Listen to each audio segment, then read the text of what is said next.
Are you going to sue Blake Lively too? Into oblivion, Megan. Wait till you see this lawsuit. It's all going to be based on evidence. It's not going to be just a lawsuit.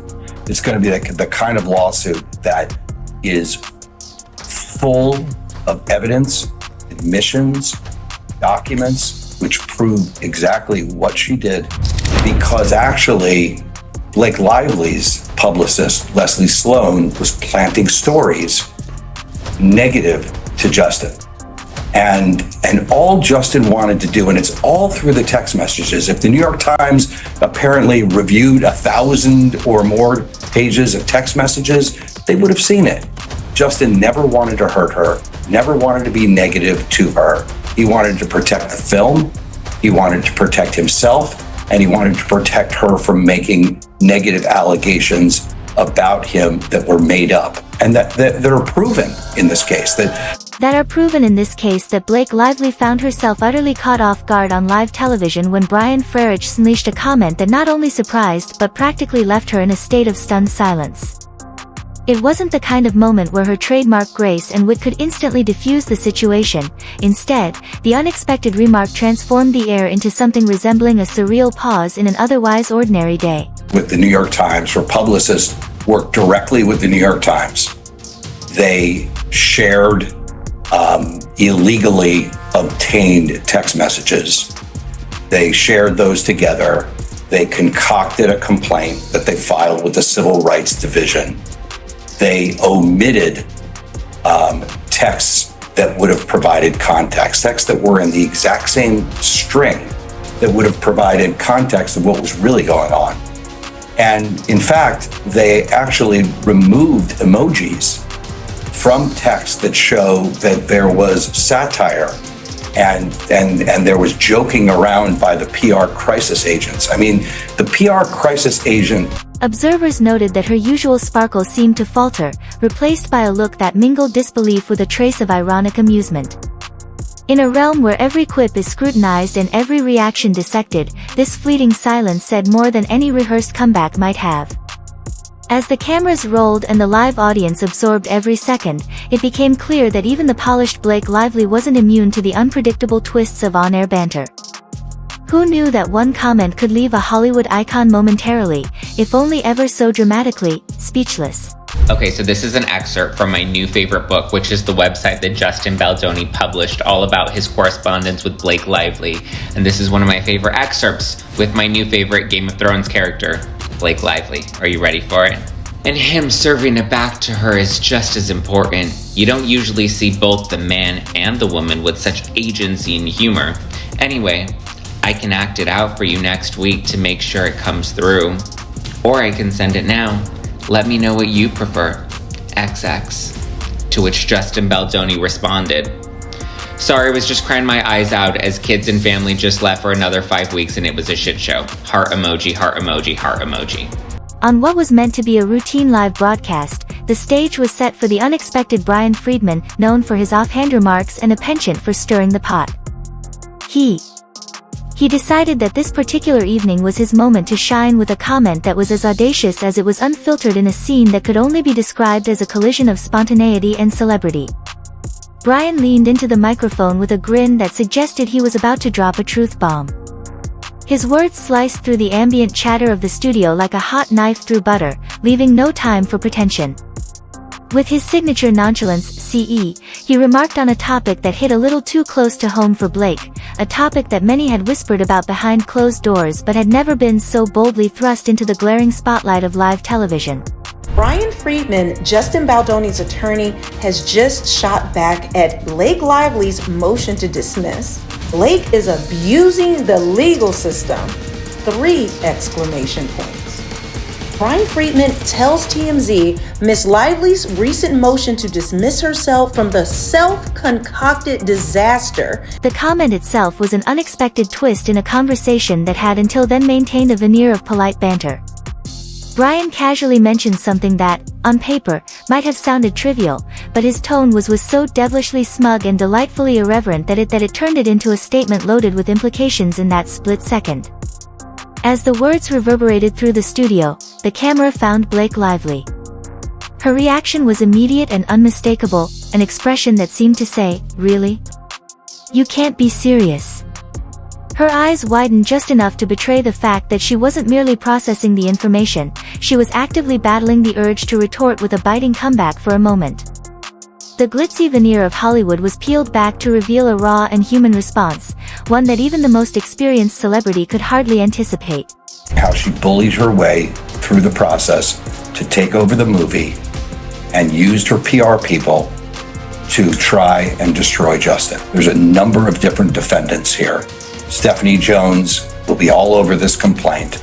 That is the PR agent who was supposed to be working for Justin Baldoni. Leslie Sloan, who's another PR agent who will be part of this lawsuit. That was Blake Lively's. Blake Lively will be sued, and we're carefully considering other people that will be sued also. Ryan Reynolds, for sure. Bryan, reveling in the power of his own spontaneity, continued to prod the situation further, his every word dripped with a self-assuredness that made it impossible to ignore. It wasn't long before the studio's atmosphere shifted from casual chatter to a charged, almost electric tension. The audience, a mix of industry insiders and diehard fans, sat at the edge of their seats, each wondering what the fallout of this unscripted moment might be. Some spectators smirked at the irony of the situation. After all, it's not every day that a Hollywood darling like Blake Lively is rendered momentarily mute by an offhand remark. Others, however, watched with bated breath, fully aware that this was the kind of moment that would be dissected by tabloids, social media, and late-night comedians for weeks to come. Bryan Freedman, Justin Baldoni's attorney, has just shot back at Blake Lively's motion to dismiss. Blake is abusing the legal system. 3 exclamation points. Bryan Freedman tells TMZ Ms. Lively's recent motion to dismiss herself from the self-concocted disaster she initiated is one of the most abhorrent examples of abusing our legal system. Freedman says stringent rules are put into place to protect the innocent and allow individuals to rightfully defend themselves, while noting laws are not meant to be twisted and curated by privileged elites to fit their own personal agenda. In his statement to TMZ, Freedman reiterated, as we said yesterday in response to Mr. Reynolds' same cowardly measures, we will continue to hold Ms. Lively accountable for her actions of pure malice, which include falsely accusing my clients of harassment and retaliation. Freedman summed it up by saying Blake's fantastical claims will be swiftly debunked as discovery moves forward, easily disproved with actual evidentiary proof. Behind the scenes, the production team scrambled to maintain a semblance of order. Directors exchanged knowing glances, and producers hurriedly whispered instructions into earpieces, each aware that they were witnessing a turning point in live television history. The initial shock on Blake's face was quickly masked by a practiced smile, a smile that didn't quite reach her eyes. It was the kind of smile that said, "I see what you did there, and I'm not entirely amused." Her internal monologue, if one could eavesdrop, might well have been a litany of sarcastic retorts and witty one-liners, each designed to deflect the uncomfortable spotlight that had suddenly been shown on her. Yet in that moment the art of the retort was lost in translation, replaced by a silence that spoke volumes. Alden is the bad guy, and just to lay it out for the audience in a little bit more detail, what she's claiming is that even though she was a much bigger star than Justin Baldoni, who I never heard of before this lawsuit, she's the much bigger star, and she's married to an even bigger star than she is, Ryan Reynolds, that she came in and onto this project and started to get harassed and mistreated by Justin and some others, and that when she then Baldoni's the bad guy, and just to lay it out for the audience in a little bit more detail, what she's claiming is that even though she was a much bigger star than Justin Baldoni, who I never heard of before this lawsuit, she's the much bigger star, and she's married to an even bigger star than she is, Ryan Reynolds, that she came in and onto this project and started to get harassed and mistreated by Justin and some others, and that when she then demanded that all of her concerns be rectified, that he did it, but that he was basically lying in wait for when the film would get released in case she went public with what happened, that he and his PR team determined to bury her to ruin her, and that this wave of bad press we did see about Blake Lively when the film came out this past summer was not organic. It was totally orchestrated by Justin and his team, and they've gotten their hands on a bunch of texts. The conversation meandered on as if the incident had been nothing more than a minor hiccup in an otherwise smooth exchange. Bryan, ever the provocateur, peppered the discussion with additional remarks that built on his initial jab, each one more pointed than the last. His tone remained light and conversational, as if he were merely engaging in harmless banter with an old friend, but beneath the surface there was an undercurrent of mischief, a clear intention to unbalance the carefully constructed public image of one of Hollywood's most beloved figures. Blake's responses when they came were measured and cool, betraying nothing of the inner turmoil that the comment had sparked. Instead, she responded with the kind of polished, almost rehearsed retorts that celebrities are forced to deliver under the unforgiving gaze of live TV. Baldoni's the bad guy, and just to lay it out for the audience in a little bit more detail, what she's claiming is that even though she was a much bigger star than Justin Baldoni, who I never heard of before this lawsuit, she's the much bigger star, and she's married to an even bigger star than she is, Ryan Reynolds, that she came in and onto this project and started to get harassed and mistreated by Justin and some others, and that when she then demanded that all of her concerns be rectified, that he did it, but that he was basically lying in wait for when the film would get released in case she went public with what happened, that he and his PR team determined to bury her,